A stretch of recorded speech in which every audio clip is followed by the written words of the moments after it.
මේ සදා සූදානම් කරන බව. මේ වසර දෙවියන් වහන්සේ අපිට තේමාවක් දුන්නා. ඇත්තටම ගිය අවුරුද්දේ ඉඳන් අපිව සූදානම් කරමින් ගියේ මේ වසර උදෙසා. ඒ තමයි මෙය සමරන්නා වූ වසර කියා. ආමෙන්. කී දෙනෙක් විශ්වාස කරනවද මේ සමරන්නා වූ වසර බව?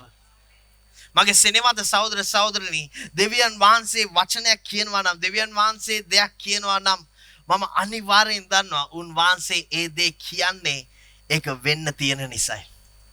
එහෙනම් මගේ සෙනෙහවන්ත සහෝදර සහෝදරි, දෙවියන් වහන්සේ කියනවා නම් මේම සමරන්න වසර කියා. සමහරක් වෙලාවට අපිට තාම සමරන්න හේතුවක්, සමරන්න කාරණාවක් නැති වෙන්න පුළුවන්. නමුත් හැරිලා අවසානයේදී හැරිලා බලනකොට සැබවින්ම දෙවියන් වහන්සේ ඒ සමරන පිණිස සූදානම් කර තිබෙන්නේ. ආමේන්. ඉතින් ඔබ සමග වචනේ තිබෙනා නම් පෙරලන්න මා සමග ගීතාවලිය 150 වෙනි පරිච්ඡේදයේ පළවෙනි පදයේ සිට 6 වෙනි පදයේ දක්වා අපි කියවන්ට යන ගීතාවලිය 150 පළවෙනි පදයේ සිට 6 වෙනි පදයේ දක්වා. ස්වාමීන්ට ප්‍රශංසා කරා. චුට්ටක් වැඩි කරා. යා.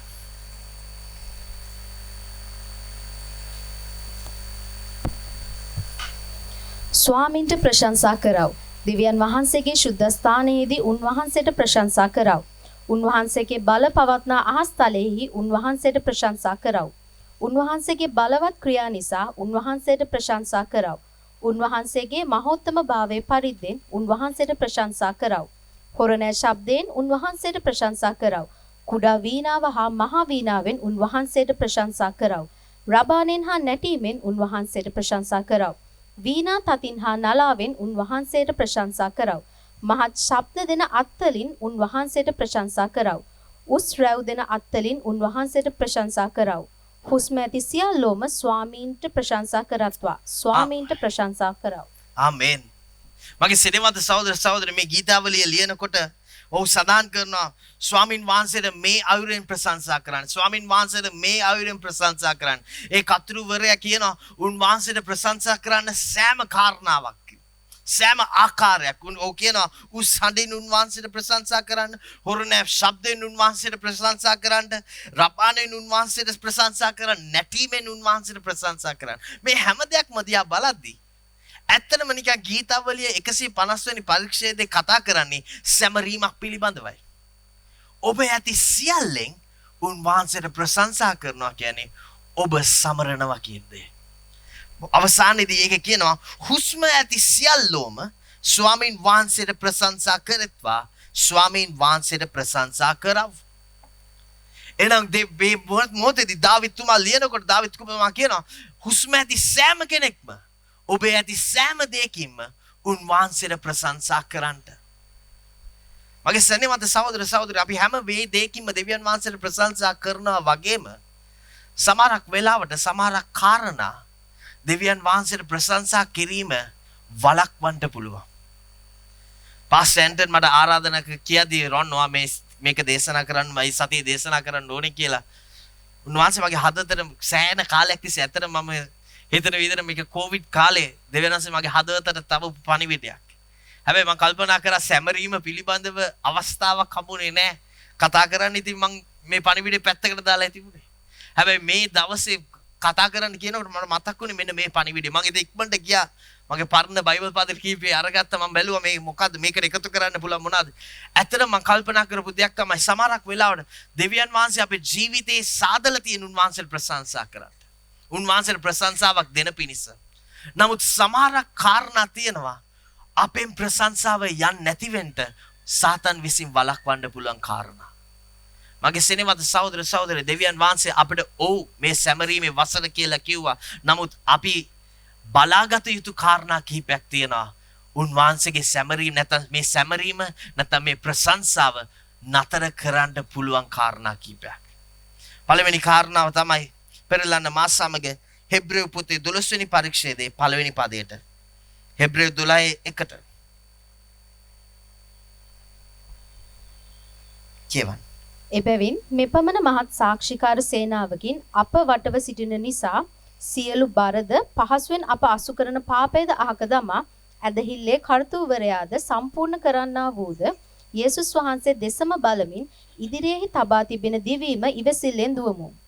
මේ ස්ථානයේදී හෙබ්‍රේව පොත ලියන කතුරුවරයා මෙතන සඳහන් කරනවා අපිව නතර කරන්න පුළුවන්. ඉංග්‍රීසි බයිබලයේ මෙන්න මෙසේජ් පැහැදිලිව සඳහන් කරනවා. Therefore since we are surrounded by such great cloud of witnesses, let us throw off everything that hinders and the sin that so easily entangles, and let us run with perseverance the race marked out for us. එහෙනම් මේක සඳහන් කරනවා උන්වහන්සේ අපි වෙනුවෙන් සාදා තිබෙන ඒ දිවීම දුවන පිණිස අපිට බාධා වෙන සෑම දෙයක්ම අත්අරින්න කියලා. සමහරක් වෙලාවට දෙවියන් වහන්සේ වෙනුවෙන් ප්‍රශංසාවක් ඇති ජීවිතයක්, নমස්කාරයක් ඇති ජීවිතයක්, සැමරීමක් ඇති ජීවිතයක් ගත කරන්නට පළවෙනි බාධාව තමයි පාපය. අපි කියනවා මේ වසර දෙවියන් වහන්සේ සැමරීමේ වසර, මට හැම දෙයක්ම දෙවියන් වහන්සේ සමරන පිණිසයි දෙන්නේ කියලා. නමුත් මගේ සෙනෙහවන්ත සහෝදර සහෝදරනි, ඔබේ ජීවිතය ඔබ පාපෙත් එක්කනම් දුවන්නේ. මතක තියාගන්න, එය ඔබ වළක්වන්න පුළුවන්, ඔබට පැකිලෙන්න පුළුවන්, ඔබව ගැට ගහලා තියෙන කාරණයක් වෙන්න පුළුවන්. සමහරක් වෙලාවට අපි ඊට පස්සේ අවුරුදු මැදක් කරේට ගියා පාස්ටර් ඇන්ටන් කිව්වා සැමරීමේ වසර, හැබැයි තාම නෑ අපිට සැමරීමක්. ඔයලා බලන්න කොතනද අපිට වැරදුනේ? මොනවාද අපිව ගැට ගහලා තියෙන්නේ? මොනවාද අපිට වළක්වන්නේ මේ දිවීම දුවන පිණිස? මගේ සෙනෙහවන්ත සහෝදර සහෝදරි, මේ ස්ථානයේ අපි දකින පැහැදිලිව සඳහන් කරනවා පාපයට පුළුවන් ඔබව ගැට ගහලා තියන්න, ඔබව නතර කරන්න. මගේ යාළුවෙක් මම ළඟදී පාට කතා කරලා කියපු කාරණාවක් තමයි අපි මේ ළඟදී කතා කරනකොට යාගේ ගෙදර ඒ මීයෝ සෑහෙන්න සිටනවා කියලා. ඊට පස්සේ මම ඇහුවා "එතන ඔයා මොකද්ද කරන්නේ මේකට?" කරන්න පුළුවන් එකම දේ තමයි මොන හරි එක්කෝ පෙට් මාර අපි දාන මී උගුලක් හරි මොකක් හරි මේ කෑමක් දාලා ඊට පස්සේ ඒ ගේට් ඒ පෙට්ටිය වගේ වැහෙන දානයක්.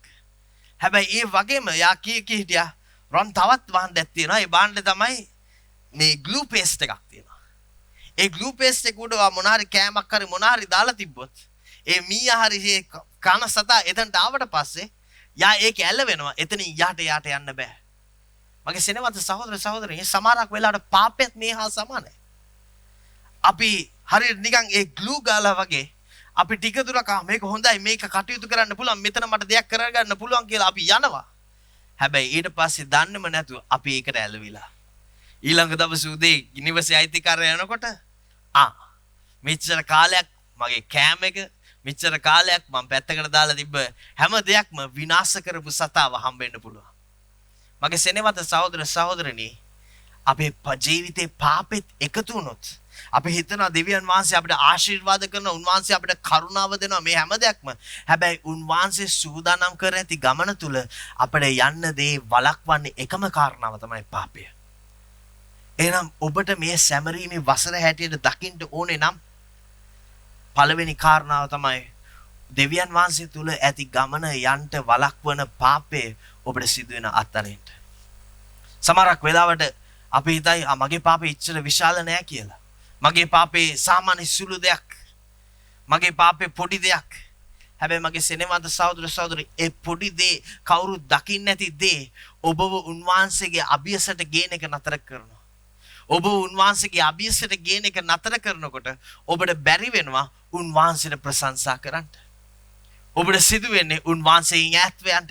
බලන්න ආදම් සහ ඒව ඔවුන් හැම වෙලාවෙම සවස් භාගයේදී දෙවියන් වහන්සේ හමු වෙන්න එන හැම අවස්ථාවෙදීම ඔවුන් හමු වෙන්න ආව දෙවියන් වහන්සේ. නමුත් මොන මොහොතේද ඔවුන් පාපයට වැටුනේ? දෙවියන් වහන්සේ සවස් භාගයේදී පසුගිය දවස්වල ආව වගේ සුපුරුදු වශයෙන් උන්වහන්සේ ආවත් මෙන්ම උන්වහන්සේ ආවා. නමුත් ආදම් සහ ඒව කොතනද ගියේ? ඔවුන් සැඟවුණා. හේතුව ඇයි? ඔවුන්ට උන්වහන්සේගේ අභියසට එන්න බැරුණා. පාපේ ඔවුන්ව වැළඳගෙන තිබුණ නිසා. මගේ සෙනෙහවන්ත සහෝදර සහෝදරි, ප්‍රශංසාව නතර කරන්න පුළුවන් එක කාරණාවක් තමයි අප පාවිච්චි කරන පාපය. මේ උදෑසන අපිට හොඳ අවස්ථාවක්. අපේ සිත්වල යම් කිසි දෙයක් ඇද්ද? සිත්වල තිත්තකමක්, වෛරයක්, ක්‍රෝධයක් කියන දෙයක් ඇද්ද? එයත් පාපයක් වෙන්න පුළුවන්. ඒ හැම දෙයක්ම ඉවත් කරලා දෙවියන් වහන්සේ දෙන්නා වූ ඒ ප්‍රශංසාවේ ජීවිතේ ගත කරන්න. ඔබට සැමරීමේ ජීවිතයක් අවශ්‍යද? එහෙනම් පටන් ගන්න ඔබේ හදවත තුලින්. පටන් ගන්න ඔබේ සිත තුලින්, පටන් ගන්න ඔබේ ක්‍රියාවෙන්, පටන් ගන්න ඔබේ ක්‍රමවේදයන් වලින්. ඒ හැම දෙයක්ම ඉවත් කරලා උන්වහන්සේ අකමැති වෙන්නේ මොන දේද? ඒ හැම දෙයක්ම ඉවත් කරලා උන්වහන්සේ කැමති දේ පමණක් කරන්න. අන්න එතන ප්‍රශංසාවේ ජීවිතයක්. ආමෙන්. එතන නමස්කාරයේ ජීවිතයක්. ඉතින් මේ ස්ථානයේදී අපි දකිනවා හෙබ්‍රේය පොත ලියන කෙනා කියනවා මේ දිවීම දුවන්ට නම් ඔබව නතර කරන, ඔබට බාධා කරන, ඔබ ගැට ගහලා තියෙන හැම දෙයක්ම, එන්ටැන්ගල් කරලා තියෙන හැම දෙයක්ම ඔබට ගලවන්න සිදු වෙනවා මේ දිවීම ලේසියෙන් දුවන්න. එහෙනම් මගේ සෙනෙහවන්ත සහෝදරේ සැමරීමේ වසරක් ඇතුළට ඔබ ඇතුල් වෙන්න නම් ඔබට සිදු වෙනවා මේ හැම දෙයක්ම ඉවත් කරලා උන්වහන්සේ තුල හරියට ගමන් කරන්න. එවිට ඔබට පහසුවෙන් ගමන් කරන්න පුළුවන්. ආමෙන්. දෙවනි කාරණාව ඇයි අපේ නමස්කාරය නැත්නම් සැමරීම අපිට අප වළක්වන්න පුළුවන් ක්‍රමයක්. Number 2 is we are still having our eyes on what they have. අපේ ඇස් තවම තියෙන්නේ අන් අය ගාව තියෙන දේ ගැන බලාගෙනයි. පොඩක් හිතලා බලන්න. අපි සමහරක් වෙලාවට දෙවියන් වහන්සේ අපිට ආශිර්වාද කරලා තියෙනවා බොහෝ දේවල් වලින්. හැබැයි ඒත් අපි දකින්නේ අර කෙනාට දෙවියන් වහන්සේ ඊට වඩා ආශිර්වාද කළා. සමහරක් වෙලාවට දෙවියන් වහන්සේ ඔබට බයිසිකලයක් එක ආශිර්වාද කරලා තියෙනවා. හැබැයි ඔයා බලන්නේ අර කෙනාට කාර් එකක් දෙවියන් වහන්සේ දීලා. අර කෙනාට ජීප් එකක් දෙවියන් වහන්සේ දීලා. අර කෙනාට මේක දීලා. මට තාම ඒව නැහැ. සමහරක් වෙලාවට සැමරීමට බාධා වෙන එකම කාරණාව ඔබේ ඇස් තියෙන දෙවියන් වහන්සේ වෙත වෙනුවට ඔබේ ඇස් තියෙන අන් අයගේ දේවල් කෙරෙහි. එය ඔබට බාධාවක් වෙන්න පුළුවන්. සමහරක් වෙලාවට මේ ගත කරන ජීවිතේ අපි හිතාගෙන ඉන්නවා මට මේ හැම දෙයක්ම හම්බ වෙනවා. හැබැයි කව කෙනෙක්ට ආශිර්වාදයක් වෙච්ච ගමන් අපි ඇස් එතනට ගැටෙනවා නම් පරිස්සම් වෙන්න. ඔබේ සැමරීම ඔබට ඉවත් කරන්න පුළුවන්. මගේ ඉංග්‍රීසි කතාවක් තියෙනවා. ඒ මම කාලයකට මගේ ෆෝන් එකේ wallpaper එක හැටියට ඒක දාලා තිබුණා. ඒක තමයි comparison is the thief of joy. එහෙනම් තව කෙනෙක්ගේ දෙයක් දිහා බලලා අයියෝ මට නෑනේ මෙයාට මේක තියෙනවා කියන එක හරියට නිකන් ඔබේ ප්‍රීතියේ සොරාක් වගේ. ඔබේ හැම දෙයක්ම ඔබේ ප්‍රීතිය ඔබට දකින්න තියෙන හැම දෙයක්ම ඒක සොරකම් කරන්න පුළුවන් මේ comparison නැත්නම් තව කෙනෙක්ගේ දෙයක් සසදා බැලීමයි. මගේ සෙනෙහවන්ත සහෝදර දෙවියන් වහන්සේ ඔබට දී ඇති දේ ගැන ස්තුතිවන්ත වෙන්න, දෙවියන් වහන්සේ ඔබට දී ඇති දේ ගැන ප්‍රීති වෙන්න, දෙවියන් වහන්සේ ඔබට දී තිබෙන දේ ගැන උන්වහන්සේට ස්තුති කරන්න. උන්වහන්සේ ඒක වැඩි කරනවා. බලන්න යේසුස් වහන්සේ එදා කතා කරන ඒ උපමාව ගැන. මිනිස්සු කිහිපයක් හිටුණා. එක්කෙනෙක්ට එක ටැලන්ටයක් දුන්නා, තව කෙනෙක්ට ටැලන්ට දෙකක් දුන්නා, තව කෙනෙක්ට ටැලන්ට පහක් දුන්නා. ඊට පස්සේ තව පහ හම්බෙච්ච කෙනා 10 කරගත්තා. දෙක හම්බෙච්ච කෙනා 4 කරගත්තා. හැබැයි එක හම්බෙච්ච කෙනා ඒක හංගගත්තා. ඊට පස්සේ ස්වාමියා එනකොට යේසුස් වහන්සේ කියනවා ස්වාමියා ආපු වෙලාවේදී මේ එක හම්බෙච්ච මිනිස්සයා කියනවා බොහෝ මිනිස්සු මට කිව්වා ඔයා හරි නපුරුයි, ඔයා හරි ක්‍රූරයි කියලා. ඉතින් මම ඒක හංගගත්තා. ඒක කාටවත් දෙන්නේ නැති වෙන්න. මගේ සෙනෙහවන්ත සහෝදර අපි සමහරක් වෙලාවට අපේ ඇස් අපිට දී තිබෙන දේ මත කරන්නේ නැතුව අපි වෙන දේවල් විදිහට බලනවා නම් තරාතිරම් බලනවා නම් මෙයාට කොහොමද මෙච්චර කියලා අපි බලනවා නම් අපි කවදාවත් ඉහළට එන්නේ නැහැ. නමුත් උන්වහන්සේ අපිට දී තිබෙන දේ ගැන අපි විශ්වාසවන්ත වෙනවා නම් පසුගිය සති කීපේ පාස් අපිට කිව්වා වගේ උන්වහන්සේ අපිට ආශිර්වාද කරන්නට යනවා. අපේ සීමාවන් පුළුල් කරන්නට යනවා. මේකට හොඳම උදාහරණය පෞගේ දවස් ටිකේ මම හොඳින්ම ළඟින්ම බලපු කොටසක් තමයි සාවුල් සහ දාවිත්. දාවිත් කියන්නේ සාමාන්‍ය කුඩා කොළු කැටෙක්. නමුත් සාවුල් කියන්නේ ඒ දේශයේ රජ. පසු කාලයක දාවිත් ඒ දේශයේ සෙම්පතියෙක් හැටියට කටයුතු කරනවා. නමුත් සාවුල් තවමත් ඒ දේශයේ රජ. මේ හැම දෙයක්ම වෙනකොට දාවිත් යුද්ධයට යනවා සාවුල් එක්ක. යුද්ධයට ගිහිල්ලා නැවත ඔවුන්ගේ දේශයට එනකොට, ඔවුන්ගේ නුවරට එනකොට මිනිස්සු ප්‍රශංසා කරන්න යනවා. සාවුල් දහසක් මරති, නමුත් දාවිත් දසදහසක් මරති කියා. ඒ හැම දෙයක්ම ප්‍රශංසා කරගෙන යනකොට සාවුල් කොනකට වෙලා දැන් මිනිස්සු කියන සාවුල් දහසක් මරති, මෙයා දසදහසක් මරති. මෙයා මට වඩා ඉහළට එන්නයි හදන්නේ. මෙයා මට වඩා මේ ස්ථානයට එන්නයි හදන්නේ. ඉදිරියට මිනිස්සුම එකතු වෙලා මගේ රජකමත් ඔහුට දෙයි කියා. සාවුල් තුමා තුල ඊර්ෂ්‍යාවක් ඇති වුණා. ටිකෙන් ටික ඔහු ගාව තිබෙන දේ ඔවුන් දකින්න නැතුව ගියා. ඔහුට සැමරීමක් තිබුණේ නැහැ. ඔහුට තිබුණේ තිත්තකමක් විතරයි. මම මෙන්න message ලියුවා. Celebration is not the position that brings celebration. It's the identity that brings celebration. තනතුර තරාතිරම තත්වේ නෙමෙයි සැමරීම ඔබ වෙතට ගේන්නේ. නමුත් අනන්‍යතාවයයි සැමරීම ඔබට ගේන්නේ. ඔබ ගාව යේසුස් වහන්සේගේ අනන්‍යතාවය නම් ඔබ දරන්නේ. ඔබ ගාව තිබෙන දේ ගැන ඔබ ස්තුති කරමින් ඔබ සමරනවා. දෙවියන් වහන්සේ ඔබට ඒට අවශ්‍ය කරන හැම දෙයක්ම දෙනවා. නමුත් ඔබ තත්වේ තනතුරයි නම් බලන්නේ අයියෝ මට තාම නැහැ. මට තාම අරක නැහැ. මට තාම මේක නැහැ. එහෙනම් ඔබ සමරන්නේ නැහැ. ඔබ තාමත් වද විඳිනවා විතරයි. ඔබ සිටින අවස්ථාවේ. බලන්න සමහරක් මිනිස්සු ගාව ඔක්කොම දේවල් තිබිලා ඒත් ඔවුන් සිතින් වද විඳිනවා. හේතුව ඇයි? තව කෙනෙක්ට උට වඩා තිබෙනවා කියලා. නමුත් සමහරක් අය ඔවුන් ගාව තියෙන දේ ගැන ස්තුතිවන්ත වෙනවා. ඔවුන් ගාව තිබෙන දේ ගැන ප්‍රීතිවත් වෙනවා. දෙවියන් වහන්සේ දිනෙන් දින ඒකට ඇතුල් කරනවා. පෙරලන්න මා සමග 1 සාමුවෙල් 18 වෙනි පරිච්ඡේදයේ 6 වෙනි පදයේ සිට 9 වෙනි පදයේ දක්වා. 1 සාමුවෙල් 18 6 සිට 9.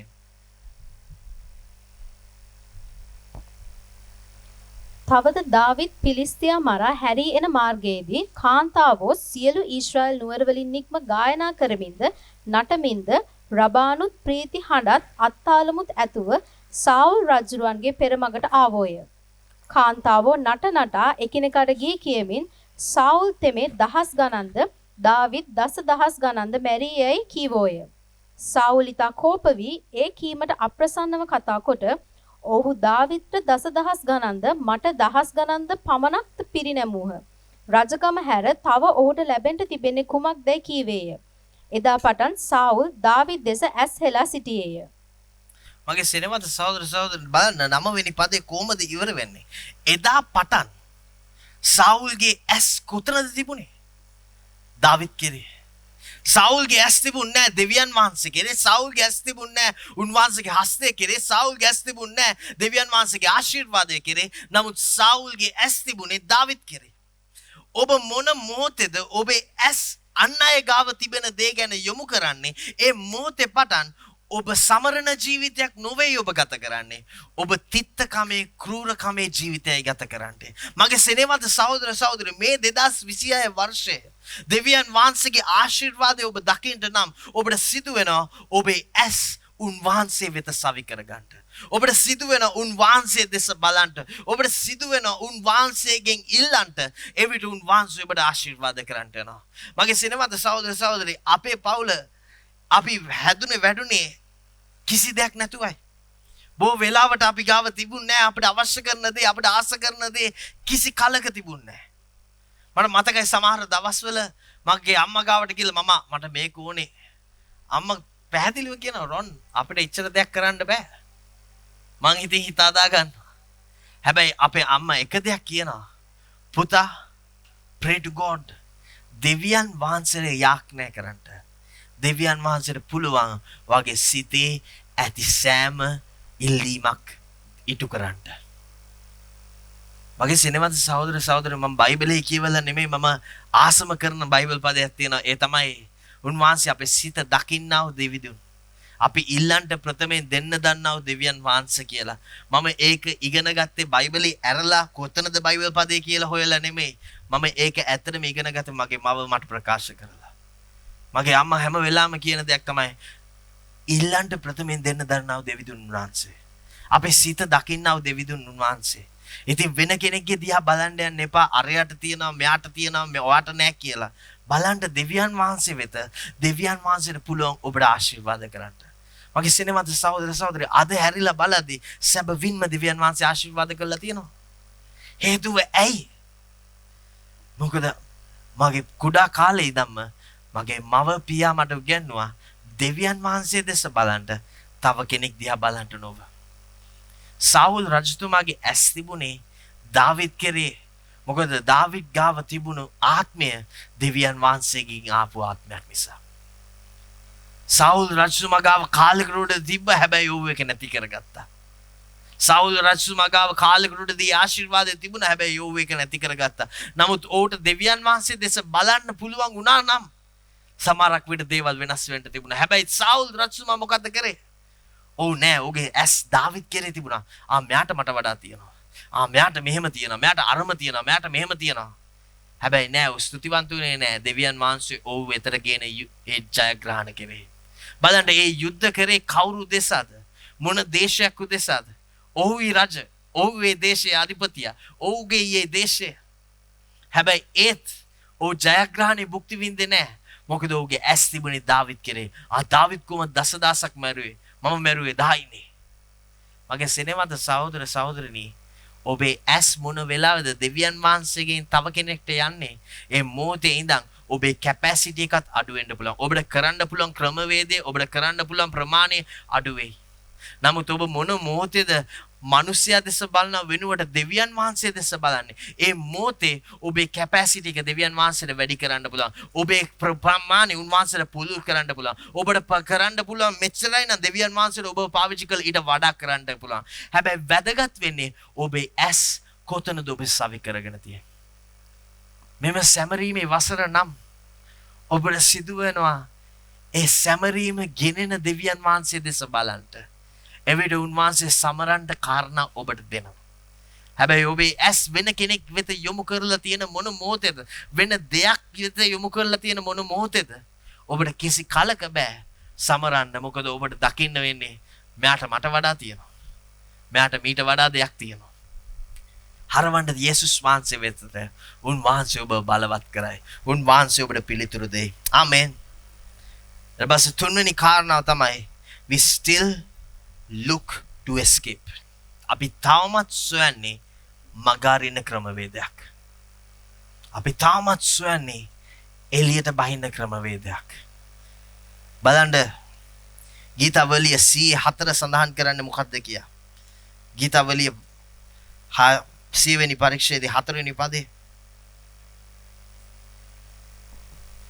ස්තුති කරමින් උන්වහන්සේගේ දොරටු වලින් ඇතුල්ව ප්‍රශංසා කරමින් උන්වහන්සේගේ මණ්ඩප වලට පැමිණෙව්. උන්වහන්සේට ස්තුති කරමින් උන්වහන්සේගේ නාමයට ප්‍රශංසා කරව. ආමෙන්. ස්තුති කරමින් උන්වහන්සේගේ දොරටු වලින් ඇතුල් වෙන්න. බලන්න নমස්කාර කරන්නන් ඔවුන් උන්වහන්සේව සොයා එනවා. උන්වහන්සේගේ දොරටු වලින් ඇතුල් වෙනවා. නමුත් নমස්කාර කරන්නේ නැති අය, උන්වහන්සේගේ යහපත්කම් දකින්නේ නැති අය, පාපේ තුල තාමත් සිරවිලා සිටින අය උන්වහන්සේගේ අභියසින් පලා දුවනවා. උන්වහන්සේගේ ක්‍රමවේදෙන් එළියට යනවා. මගේ සෙනෙහවන්ත සහෝදර සහෝදරනි, ඔබ මේ වසර තුල උන්වහන්සේ තුල සමරන්න නම් මම මුලදී කිව්වා වගේ ඔබට සිදු වෙන උන්වහන්සේගේ දොරටු වලට එන්න. ඔබට සිදු වෙන උන්වහන්සේගේ ගෘහයට ඇතුල් වෙන්න. ඔබට සිදු වෙන උන්වහන්සේගේ අභියසට ඇතුල් වෙන්න. උන්වහන්සේගේ අභියසය තුල සිටිනකොට තමයි සැමරීම තිබෙන්නේ. මේකට හොඳම උදාහරණය තමයි ලූක් සුභාරංචි 15 වෙනි පරිච්ඡේදයේ 22 සිට 28 දක්වා අපි දකිනවා අකීකරු පුත්‍රයාගේ කතාව. අකීකරු පුත්‍රයා පියා ගාවට ගිහිල්ලා කියනවා මගේ ඇති සෑම දෙයක්ම මට දෙන්න. මට අයිති සෑම දෙයක්ම මට දෙන්න. ඔව් ඒ හැම දෙයක්ම අරගත්තට පස්සේ ඔව් මොකද්ද කරන්නේ? ඔව් කියනවා මම යනවා වෙනත් දේශයකට.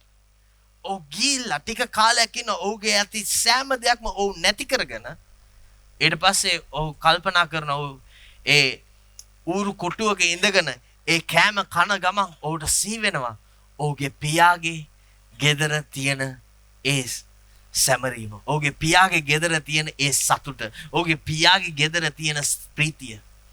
ඔව් හැරිලා කියනවා මම නැවතත් මගේ පියා වෙතට හැරී ගොස් මම මගේ පියාගෙන් සමාව ඉල්ලනවා කියලා. මම ස්වර්ගයටත් විරුද්ධව ඔබට විරුද්ධව පව් කරලා කියලා මගේ පියාට කියනවා. ඔව් ඊට පස්සේ ඔව් ඇතුල් වෙනවා පියාගේ ගෙදරට. ඊට පස්සේ අපි බලන දකිනවා පියාගේ නිවසට ඇතුල් වෙන්න මොන මොහොතේද පියා පැත්තකට වෙලා උඹ ආවද? මට කොහොමද අල්ල ගන්න තමයි ඕනේ කියලා කිව්වේ නැහැ. මේ වචනේ සඳහන් කරලා පියා හරියට නෑ දෙවියන් වහන්සේ වගේ ඔව් වෙතට දුව ගොස් ඔහුව වැළඳගෙන ඊට පස්සේ ඔහුගේ සේවකයන්ට අඬ ගහලා කියනවා ඔහුට අලුත් වස්ත්‍රයක් පැළඳවන්න, ඔහුට මුද්දක් පැළඳවන්න, ඔහුට පාවන් පැළඳවන්න, ඒ වගේම තර වස්සව කපලා ගන්න. මොකද මේ සැමරී යුතු දෙයක් මගේ පුත්‍රයා නැතුව සිටියා, දැන් ඔව්ව සම්බ වුණා. මගේ සෙනෙහවන්ත සහෝදර සහෝදරි, මේ හැම දෙයක් තුලින්ම අපි දකින්නේ මොකද්ද? ඒ තමයි උන්වහන්සේගේ අභියස තුල තමයි සැමරීම තිබෙන්නේ. හැබැයි මොන මොහොතේද ඒ සැමරීම නැත්නම් උන්වහන්සේගේ අභියසින් අපි පිටත්ව යන්නේ? මොන මොහොතේද අපි එළියට බහින්න බලන්නේ? අපි කවදාවත් සැමරීම තුල නැහැ. කියවන්න පුළුවන්ද ලූක් 15:22 සිට 28 දක්වා? නමුත් පියා තමාගේ දාසයන්ට කතා කොට ඉතා හොඳ සලුව වහාම ගෙනවිත් මොහුට හඳවන්න. මොහුගේ ඇඟිල්ලේ මුදුවක්ද පාදවල වහන්ද දමන්න. තරකල වස්සා රැක්ගෙනවිත් මරන්න. අපි කමින් ප්‍රීති වෙමු. මක් නිසාද මේ මාගේ පුත්‍රයා නැසී නැවත ජීවත්ව සිටී. ඔහු නැති වී සම්භවී යයි කීවේය. එවිට ඔහු ප්‍රීති වෙන්න පටන් ගත්තෝය. ඔහුගේ වැඩිමහල් පුත්‍රයා කෙතෙහි සිටියේය. ඔහු ඇවිත් ගෙදරට ලං වූ කල තූර්ය නාදයත් නැටීමත් ඇසී දාසයන්ගෙන් එක්කෙනෙකුට හඬගසා මේ මොකදයි විචාලේය. ඔහුද ඔබගේ සහෝදරයා ආවේය. ඔබගේ පියානෝ ඔහු සුවසේ පිළිගත් බැවින් තරකලා වූ වස්සා මැරුවේ යයි කීවේය. එවිට ඔහු කිපි ගෙට ඇතුල් වන්ට නොකැමැති වූවේය. එබැවින් ඔහුගේ පියා පිටතට ඇවිත් එනමෙන් ඔහුගෙන් ඉල්ලුවේය. මගේ සිනමත සහෝදර සහෝදරි බලන්න මෙතන පුත්‍රයන් දෙදෙනාගේම කතාවේදී දෙදෙනාම නිවසට එන්න අකමැති වෙනවා. කාරණාව මොකද්ද? කෙනෙක් යාට ඕන ජීවිතේ ගත කරන්න කියලා යා නිවසින් පිටත්ව යනවා. තව කෙනෙක් අනිත් කෙනාට ලැබෙන දේ දිහා දැකලා ඔහු තුල ඊර්ෂ්‍යාව ඇති වෙනවා. මොකද ඔහුට තාම ඒ ලැබුණ නැති නිසා. වගේ සිනමත සහෝදර සහෝදරය අපි ගත කරන ජීවිතයේ හරියට සමහරක් වෙලාවට අපි මේ පුත්‍රයන් දෙදෙනාගේ එක්කෙනෙක් වගේ වෙන්න පුළුවන්. සමහරක් වෙලාවට අපි බලන්නේ මේකෙන් පලා යන්න. උන්වහන්සේගේ අභියසෙන් පලා යන්න. හේතුව ඇයි? අපි හිතනවා පාපය හොඳයි. පාපය සමරන්න පුළුවන් කාරණාවක්. පාපය යහපත් දෙයක් කියලා. නමුත් මගේ සිනමත සහෝදර සහෝදරය අමතක කරන්න එපා. ඒ දවසක ඔබව සිර කරගන්නවා. ඒ දවසක ඔබේ දිවීම අඩපණ කරනවා. ඒ දවසක ඔබව නතර කරගන්නවා. සමහරක් වෙලාවට අපි හිතයි අර කෙනාට යහපත් දේ ලැබෙනවා මට කොහෙද කරුණාව? අර කෙනාට ආශිර්වාදය ලැබෙනවා මට කොහෙද දෙයක්? අපි දකින මේ කතාවේ පල්ලයට තාත්තා ගාවට ගිහලා කියනවා ලොකු පුතා තාත්තේ මගේ යාළුවා ආපු ගාම මට හම්බුනේ පොඩි එලිපැටුවෙක් විතරයි. හැබැයි මගේ මල්ලි ආවෙම ඔබ තරකර වස්සාව මැරුවා. තාත්තා කියනවා මේ හැම දෙයක්ම ඔබේ නෙමෙයිද? හැබැයි ඔහුගේ ඇස් තව කෙනෙක්ගේ තිබුණ නිසා ඔහු කවදාවත් ඔහු ගාව තිබුණු ආශිර්වාදය දැක්කේ නැහැ. මගේ සිනමත සහෝදර සහෝදරයනි මේ වසර දෙවියන් වහන්සේ ඔබට ආශිර්වාද කරන වසරක් හැටියට ඔබ දකින්න නම් පළවෙනි කාරණාව තමයි ඔබට සිදුවෙන ඔබේ ඇස් උන්වහන්සේ කෙරේ සවි කරගන්න. Fix your eyes. ඔබේ ඇස් සවි කරගත යුතුයි හරි ස්ථානයේ මත. ඔබ මෙතුවක් කල් ඔබ බලන්නේ වැරදි ස්ථාන මත නම් ඔබ මිස් කරගන්න උන්වහන්සේ දෙන අවස්ථාව. ඔබ මෙතුවක් කල් බලන්නේ තව කෙනෙක්ගේ ආශිර්වාදය දෙස නම් ඔබට මිස් වෙන දෙවියන් වහන්සේ ඔබට ගෙනෙන්නා වූ ආශිර්වාදය. එහෙනම් මේ සති මේ අවස්ථාව අපිට අද දෙවියන් වහන්සේගේ වචනයෙන් අපිට ලැබෙන්නේ උන්වහන්සේ කෙරේ ඇස් තබා ගන්නට. උන්වහන්සේගේ ගෘහයට ඇතුල් වෙන්න. බලන්න නමස්කාර කරන්නෙක් උන්වහන්සේගේ ගෘහයට මණ්ඩපයට ඇතුල් වෙනවා. හැබැයි නමස්කාර කරන්නේ නැති කෙනෙක් උන්වහන්සේගේ අභියසින් පලා දුවනවා. ආදම් සහ ඒව කොතනින්ද පලා දුවේ? දෙවියන් වහන්සේගේ අභියසින්. හේතුව ඇයි? ඔවුන් ගාව පාපේ තිබුණ නිසා. අද දෙවියන් වහන්සේගේ හස්තය ඔබ අත්දකින්නේ නැත්තේ සමහරක් වෙලාවට අපි අභියසින් පලා දුවන නිසා. අපි උන්වහන්සේ දෙන අවස්ථාවෙන් පලා දුවන නිසා. හැරිලා එන්න දෙවියන් වහන්සේ වෙතට. මේ 2026 වර්ෂයේ ඔබට සැබවින්ම සමරන්න ඕනේද? උන්වහන්සේ සැමරීමේ වසරක් ඇටියට ඔබ දකින්න ආසද? හැම දෙයක්ම හරියනවා ඔබ බලන හැම තැනින්ම. එහෙනම් ඔබට කර යුතු කාරණා තුන තමයි. පළවෙනි දේ තමයි පාපයෙන් මිදෙන්න. දෙවෙනි දේ තමයි උන්වහන්සේ කෙරේ ඔබේ ඇස් සවි කරගන්න. තුන්වෙනි කාරණාව තමයි උන්වහන්සේගේ අභියසට ඇතුල් වෙන්න. නමුත් සමහරක් වෙලාවට අපි බාධා වෙන කාරණා තමයි ඔබ පාපේ ඔබ බාධාවක් කරගන්න පුළුවන්. ඔබේ නමස්කාරයට ප්‍රශංසාවට ඔබේ ඇස් වෙන කෙනෙක් මත වෙන දෙයක් මත තබමින් ඔබේ ඇස් ඔබ සවි කරගත්තොත් ඒ ඔබට බාධාවක් වෙන්න පුළුවන්. ඒ වගේම ඔබ උන්වහන්සේගේ අභියසින් බැහැරව යනවා කියන්නේ ඒ ඔබට බාධාවක් වෙන්න පුළුවන්. මගේ සෙනෙහවන්ත සහෝදර සහෝදරි පසුගිය 2025 දිහා බලද්දී මම ළඟදී දවසක් මම හිතලා දෙසැම්බර් මාසයේ අපි මොහොතකට ස්තුති කරලා දෙවියන් වහන්සේ කරපු දේ ගැන මම කල්පනා කරලා බැලුවා 2025 කියන්නේ මොන වගේ වසරද? ඕ පාස්ටර් කිව්වා අත්පත් කරගන්න වසරක් සැබවින්ම හැරිලා බලද්දි දෙවියන් වහන්සේ තුල අපි අත්පත් කරගත්ත ගොඩක් දේවල්. හැබැයි ඒ වගේම අපිට දැක්ක දෙයක් තමයි සමහරක් අභියෝග තිබුණා. අපිට සිදු සමහරක් වෙලාවට සමහරක් අභියෝග නිසා ඒ කටයුතු වලින් අපි බැහැරව යන්න වුණා. සමහරක් කටයුතු වලින් අපි සිර වුණා. සමහරක් කටයුතු වලදී අපි තව කෙනෙක් මත ඇස් සබා තිබුණා. නමුත් දෙවියන් වහන්සේ කෙරේ අපි ඇස් සවි කරගත්තේ මොන මොහොතේද? දෙවියන් වහන්සේගේ අභියසට ඇතුළුනේ මොන මොහොතේද? දෙවියන් වහන්සේ හැම මේ බාධා කරන හැම දෙයක්ම මිදුනේ මොන මොහොතේද? උන් වහන්සේ අපිට ජය දුන්නා. එහෙනම් මගේ සිනමද සහෝදර සහෝදරයනි මේ උදෑසන අද අපි රාත්‍රී භෝජනය ගන්න දවස. උන්වහන්සේගේ මේසෙට සහභාගී වෙන දවස. ඔබේ සිත් සෝදිසි කරගන්න. මේ උදෑසන මගේ ඇස් තියෙන්නේ කොතනද? මේ උදෑසන මගේ හදවත උන්වහන්සේට ස්තුතියක්ද දෙන්නේ? තව කෙනෙක් ගැන කතාවක්ද කියන්නේ? මේ උදෑසන මම දෙවියන් වහන්සේගේ අභියසින් දුරස් වෙනවද? උන්වහන්සේගේ මණ්ඩපයට මං ඇතුල් වෙනවද? මේ උදෑසන මම දෙවියන් වහන්සේ තුල ඒ පාපයෙන් මිදිලාද ජීවත් වෙන්නේ? නැත්නම් මං තාම පාපයත් එක්ක සිරවිලාද සිටින්නේ? දේව වචනේ සඳහන් කරන උන්වහන්සේගේ මේසෙට සහභාගී වෙන්න ප්‍රථමයෙන් ඔබේ සිත් සෝදිසි කරගන්න. මොකද නැතහොත් ඔබ තමා පිටම වරද තබා ගන්නවා කියලා සඳහන් කරනවා. එහෙනම් මගේ සිනමද සහෝදර සහෝදරි අපි මොහොතක් කරගමු. උන්වහන්සේ ඉදිරියේ අපේ සිත් සෝදිසි කරගන්න. අපි මොහොතක් කරගමු උන්වහන්සේ ඉදිරියේ අපි පසුතැවෙන්න ස්ථාන තිබෙනවා නම් පසුතැවෙන්න මේ වසර දෙවියන් වහන්සේ අපිට දුන්නේ ඉදිරියට උන්වහන්සේත් සමග ගමනක් යන්න. හැබැයි ඒට බාධා වෙන හැම බරක්ම හැම දෙයක්ම අපි ඉවත් කරලා උන්වහන්සේ ඉදිරියේ නිදහස්ව ගමන් කරමු. හලෙලූයා. අපි යාඥා කරමු. දයාබර ජීවමාන දේව පියාණන් ස්වාමිනේ ඔබ වහන්සේට ස්තුති කරන මේ උදෑසන ඔබ වහන්සේ අපිට දුන්න කරුණාව නිසා ස්වාමී. ස්වාමිනේ මේ වසර තුල ස්වාමිනේ ඔබ වහන්සේ අප සූදානම් කරන අලංකාර දෙයක් උදෙසා අපේ ඒක දැනෙනවා අපිට ඒක හැඟෙනවා ස්වාමී. නමුත් අද ස්වාමිනේ සතුර විසින් අපේ ප්‍රීතිය නැති කරන්නටත් සොරා ගන්නටත් ස්වාමිනේ ඔව් විසින් අපේ සිත් වලට අපේ ඇස් වලට අපේ හදවත් වලට තබා තිබෙන හැම දෙයක්ම ස්වාමිනේ අද අපි යේසුස්ගේ නාමයෙන් ඒ හැම දෙයකින්ම අපි මිදෙනවා ස්වාමිනේ.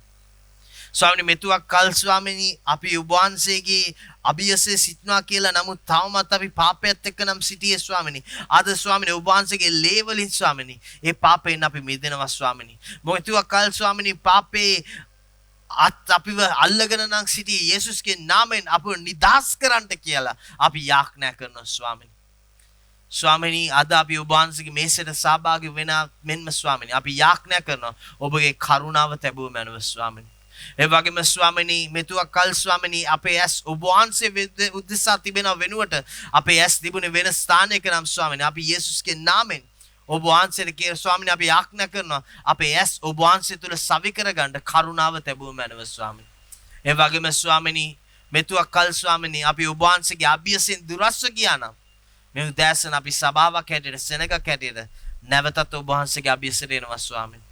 ඔබ වහන්සේගේ මණ්ඩපයට ඇතුල් වෙනවා ස්වාමිනේ. ස්තුති දීමෙන් ඇතුල් වෙනවා ප්‍රශංසාවෙන් ඇතුල් වෙනවා ස්වාමිනේ. ඔබගේ කරුණාව අපිට ඕනේ ජේසුනේ. ස්වාමිනේ දැන් අපි ඔබ වහන්සේගේ මේසෙට සහභාගී වෙන්න සූදානම් වෙන්නත් මෙන්න. ඔබගේ කරුණාව ඔබගේ අනුග්‍රහය අප මැදේ ලැබුව මැනව ස්වාමිනේ.